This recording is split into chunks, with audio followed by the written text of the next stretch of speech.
दिल्ली के इंदिरा गांधी अंतर्राष्ट्रीय हवाई अड्डे पर गुरुवार देर रात एयर ट्रैफिक कंट्रोल सिस्टम में तकनीकी खराबी आने से अफरा तफड़ी मच गई। इस दिक्कत के चलते 1000 से ज़्यादा घरेलू और अंतर्राष्ट्रीय उड़ानें प्रभावित होने की खबरें आई। सभी एयरलाइंस का संचालन बाधित हुआ और अधिकारी समस्या को ठीक करने में लगातार जुटे रहे।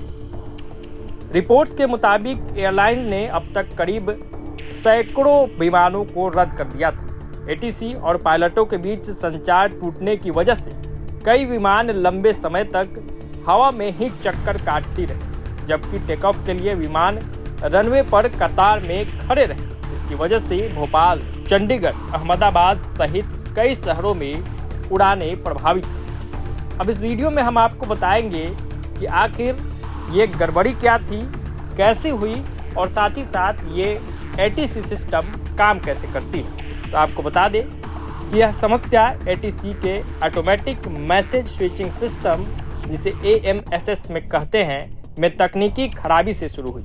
यह सिस्टम उड़ानों की प्लानिंग, मौसम अपडेट और रूट की जानकारी को मैनेज करता है। AMSS बंद होने से ऑटोमेटिक फ्लाइट प्लान ट्रांसमिशन रुक गया और कंट्रोलर्स को सारी जानकारी मैनुअल एंट्री करनी पड़ी।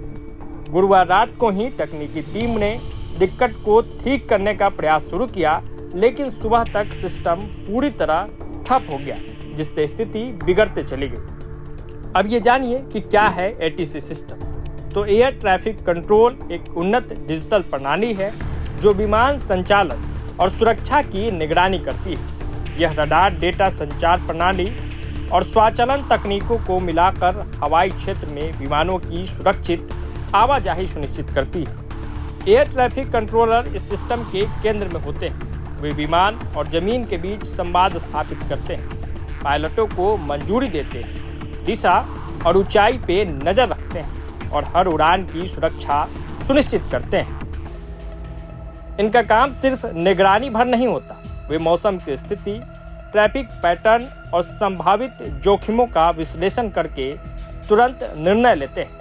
24 घंटे काम करने वाले ये कंट्रोलर्स हर सेकेंड देश के आसमान की सुरक्षा सुनिश्चित करते हैं। अब ये भी जानिए कि एटीसी सिस्टम कैसे काम करता है।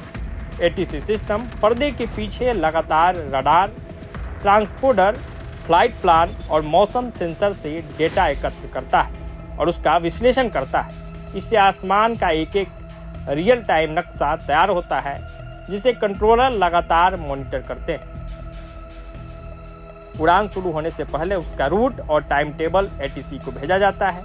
टेक ऑफ से पहले एटीसी विमान को रनवे और दिशा की अनुमति देता है। हवा में उड़ान के दौरान एटीसी उसकी ऊंचाई और दिशा पर नजर रखता है। लैंडिंग के समय पायलट को उतरने की मंजूरी और क्रम दिया जाता है।